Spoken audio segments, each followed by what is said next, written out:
Assalamualaikum warahmatullahi wabarakatuh. Apa kabar para juara pada kesempatan hari ini? Alhamdulillah, luar biasa, Allahu Akbar.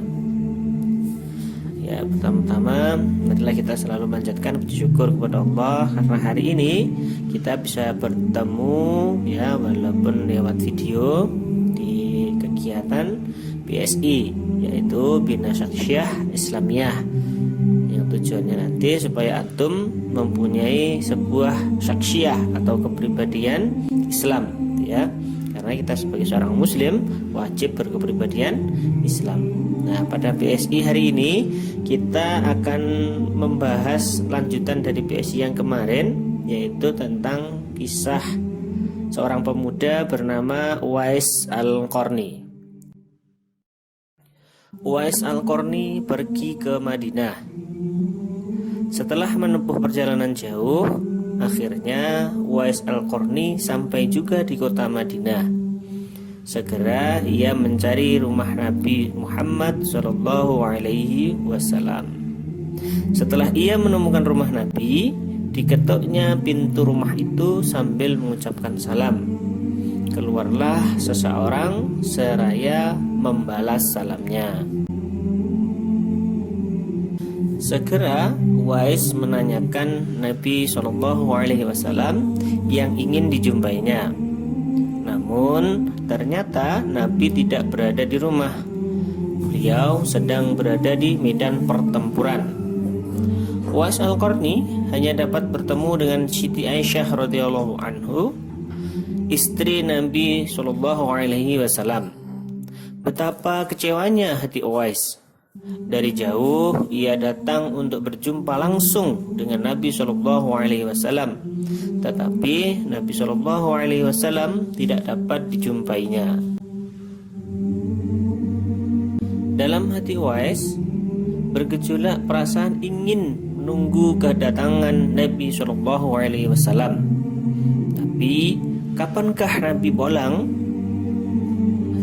Sedangkan masih terngiang di telinganya pesan ibunya agar ia cepat pulang ke Yaman. Engkau harus lekas pulang. Akhirnya karena ketaatannya kepada sang ibu, pesan ibunya itu mengalahkan suara hati dan kemauannya untuk menunggu dan berjumpa Nabi SAW. Uwais dengan terpaksa pamit kepada Siti Aisyah radhiyallahu anhu untuk segera pulang kembali ke Yaman. Dia hanya menitipkan salam untuk Nabi SAW. Setelah itu, Uwais pun segera berangkat mengayunkan langkahnya dengan perasaan amat haru. Peperangan akhirnya telah usai dan Nabi Muhammad SAW pulang menuju Madinah. Sesampainya di rumah, Nabi SAW menanyakan kepada Siti Aisyah radhiyallahu anhu tentang orang yang mencarinya. Nabi mengatakan bahwa Uwais Al-Qarni, anak yang taat kepada ibunya, adalah penghuni langit. Mendengar perkataan Nabi SAW, Siti Aisyah radhiyallahu anhu dan para sahabat tertegun. Menurut keterangan Siti Aisyah radhiyallahu anhu, memang benar ada yang mencari Nabi SAW dan segera pulang kembali ke Yaman. Hal itu karena ibunya sudah tua dan sakit-sakitan, sehingga ia tidak dapat meninggalkan ibunya terlalu lama.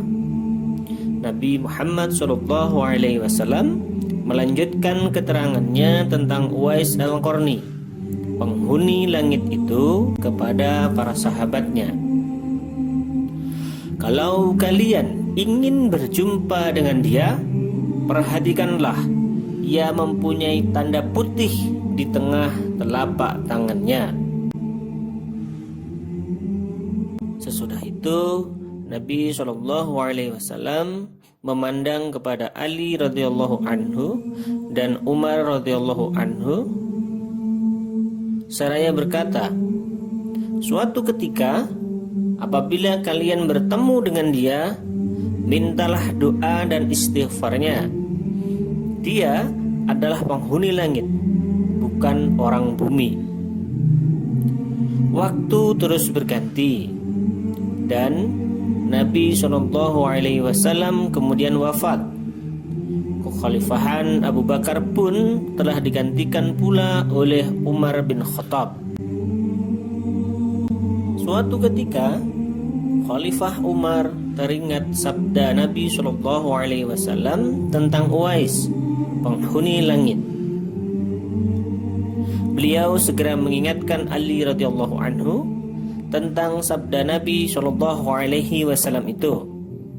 Sejak saat itu, setiap ada kafilah dari Yaman, Khalifah Umar radhiyallahu an dan Ali radhiyallahu an selalu menanyakan tentang Uwais, si fakir yang tak punya apa-apa, yang kerjanya hanya mengembalakan domba dan unta. Mengapa Khalifah Umar radhiyallahu an dan Ali radhiyallahu an selalu menanyakan tentang dia? Rombongan kafilah dari Yaman menuju Syam silih berganti membawa barang dagangan mereka. Suatu ketika Uwais Al-Qarni turut bersama mereka. Rombongan kafilah itu pun tiba di kota Madinah. Melihat ada rombongan kafilah yang baru datang dari Yaman, segera Khalifah Umar radhiyallahu an dan Ali radhiyallahu an mendatangi mereka dan menanyakan apakah Uwais Al-Qarni turut bersama mereka. Rombongan kafilah itu mengatakan bahwa Uwais Al-Qarni ada bersama mereka. Dia sedang menjaga unta-unta mereka di perbatasan kota. Mendengar jawaban itu, Khalifah Umar radhiyallahu an dan Ali radhiyallahu an segera pergi menjumpai Uwais Al-Qarni.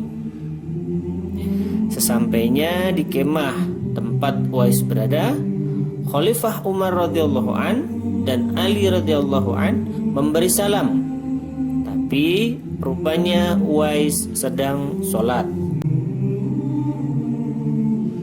Selesai sholat, Uwais menjawab salam Khalifah Umar radhiyallahu an dan Ali radhiyallahu an sambil mendekati mereka dan mengulurkan tangannya untuk bersalaman.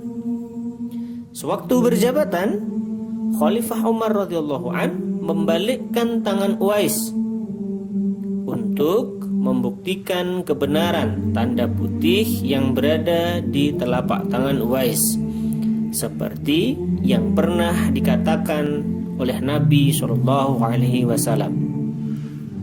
Memang benar, tampaklah tanda putih di telapak tangan Uwais Al-Qarni. Wajah Uwais Al-Qarni tampak bercahaya. Benarlah seperti sabda Nabi SAW bahwa dia itu adalah penghuni langit. Khalifah Umar radhiyallahu an dan Ali radhiyallahu an menanyakan namanya dan dijawab Abdullah. Mendengar jawaban Uwais, mereka tertawa dan mengatakan, kami juga Abdullah, yakni hamba Allah. Tapi siapakah namamu yang sebenarnya? Nama saya Uwais Al-Qarni.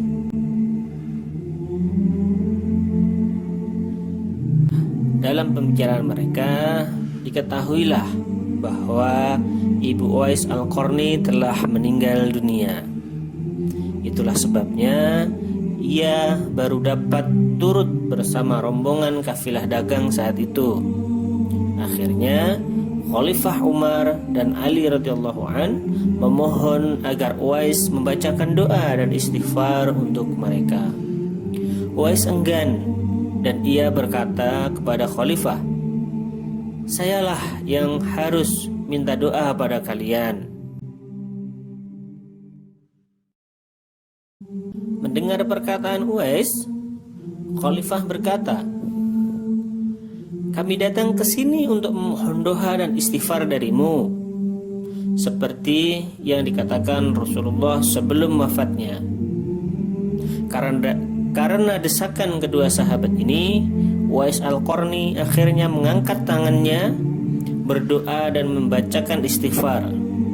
Setelah itu, Khalifah Umar radhiyallahu an berjanji menyumbangkan uang negara dari Baitul Mal kepada Uwais untuk jaminan hidupnya. Segera saja Uwais menampik dengan berkata, hamba mohon supaya hari ini saja hamba diketahui orang. Untuk hari-hari selanjutnya, biarlah hamba yang fakir ini tidak diketahui orang lagi. Nah, para juara, inilah materi kita pada PSE kali ini ya. Insya Allah akan bersambung ke kisah yang berikutnya.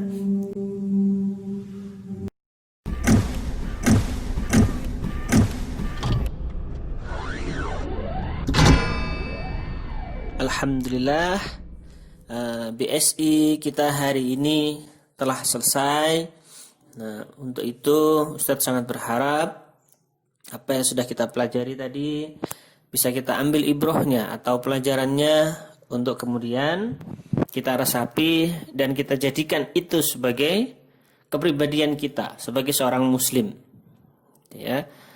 Kemudian sekali lagi harus diingat bahwa kita sebagai seorang muslim itu wajib bersyakhsiyah Islamiyah atau berkepribadian Islam. Karena Islam itu tinggi dan tidak ada lagi yang lebih tinggi lagi. Berarti memang tidak ada lagi yang lebih baik daripada Islam. Untuk itu ya, mari kita akhiri BSI kita hari ini dengan membaca doa kafaratul majlis. Subhanakallahumma wa bihamdika asyhadu an la ilaha illa anta astaghfiruka wa atubu ilaih. Ustadz akhiri, ihdinas siratal mustaqim. Wassalamualaikum warahmatullahi wabarakatuh.